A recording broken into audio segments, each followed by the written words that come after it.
I've met over 100 successful entrepreneurs, creators, CEOs, all with wealth, power, influence, probably the top 1% of earners in our country. But what's always impressed me the most is rarely ever their profession, but who they are at their core as people. What has this hero's journey taught them? What has it made them? In that process, I have observed some unusual but common amongst all of them traits that I want to talk to you about. These aren't the obvious ones like wake up on time and just be confident and all of that. No, these are more inbuilt and have to do with character. Now, sure, there are things that we all don't like to do, like laundry, but typically, if you are someone who is determined to do things well, you will act the same type of way for all the tasks that you take on. So that's what makes the 1% different. They will typically have a transferable value system across all of the things that they like to do, and like being the operative word here.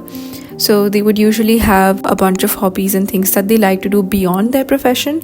So whether that's playing a sport or dancing or writing, sketching, all of that, right? And they would have common tendencies across all of them. So if they are detail oriented, you'll see that across the board. If they are competitive, they might just do that again across the board. Maybe they derive their leadership skills from the sport that they play. Whatever they do, they like to do it well. They don't like to do things half-heartedly and typically tend to be multidimensional. Every great in their field has had to weather several storms to be where they're at, and at times not only professionally but also personally. But what you'll never find them doing is they will never be playing the victim, no matter what the circumstances. They take ownership and face life's challenges head on. If they don't put that control in someone else's hands, means that they have the power to turn it around any which way they like.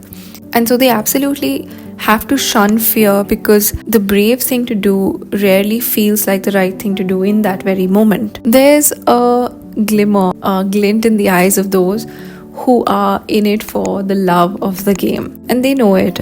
They know how crazy or abnormal they sound at times, and trust me, sometimes they prefer it that way. And this passion is often what gives them that courage to go the extra mile.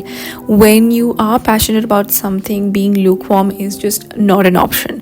So typically success comes from them being either passionate about the fame or the fortune or the impact that they get to make. It's what helps them go that extra mile. It's what drives them forward against all odds. So they're either fully invested or not at all. Similar to the second point somewhat, I'd say it's a continuation. Many seasoned players know that the game ebbs and flows. There are good times and there are bad times. What goes up must come down. They recognize and respect that as a way of life, as the way nature, business, personal, all of it shapes up. But what they do differently is they stay patient during those down cycles. They don't panic or they don't fret about things. They also don't bail at the first sign of trouble. And that's why they keep a very, very long-term view and vision. They don't play short-term games. This patience helps them view a down round as a season and not like a final verdict, which also helps them then stay the longest in the game. And that longevity often ends up being a major contributor to their success. My favorite. I think a tendency to give back, be super generous at heart to your community, to the people who've lifted you up, to maybe your juniors, anybody and everybody, just having that willingness to give because you're so secure in your success, in who you are, you're not in competition with anybody else. I think that to me is a great marker of a leader or someone who takes their people along. Yes, often those who reach the top end up making a lot of enemies, but at the same time, there's also a fair amount of people that they've helped uplift along with themselves. Anticipating the needs and growth of those around you, I think is extremely classy, because somewhere you know that if they grow, you grow. And it's not in a selfish way, but in a way that keeps you humble. So giving energy to others, encouraging them, being the type of person that makes you feel like you can accomplish anything you want, those are the ones that are truly special. It's the ones that leave you feeling better than when you found yourself before you met them. Now, this one's slightly tricky, but hear me out. In order to do the right thing, you have to believe in your heart and your soul that it is the right thing to do. What I mean by that is, you could be saying and doing all of the things that you think are right or expected or justified, or because that's what you've been taught, but ultimately, if your inner voice and moral compass don't align with your actions, then that act that you've put up will ultimately be over, or you will get caught at some point. So if your motives are forced, and by that I don't mean whether they're good or bad, but if they're forced and you don't actually believe in them, then that dishonesty or lack of sincerity does really show. People catch on to that kind of inauthenticity. It is only when your inner values match with your outward actions is when you earn true trust and respect. They don't expect the world to behave the way they do.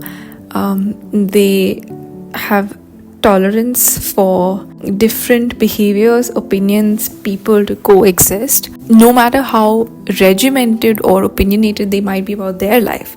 But it doesn't mean that they necessarily expect that from the other person. They have the capacity to make friends with people very different from themselves. They don't really see the need to alienate or exclude those who may not share the exact same way that they like to live their life. So in fact, they would usually have diverse set of friend groups, each kind of catering to a different interest that they might have in their life, and that's what makes their life really enriching, really wholesome, instead of being really one-dimensional. This I've found to be a great set of personal checklists in a way for me to align my values with my life with. I really find these traits admirable in another person. So if someone is successful but stingy, if someone is rich but I can't really trust them, or if they've made a lot of money but refuse to share it or give back to society or the people they care about, then I believe what's even the point, right?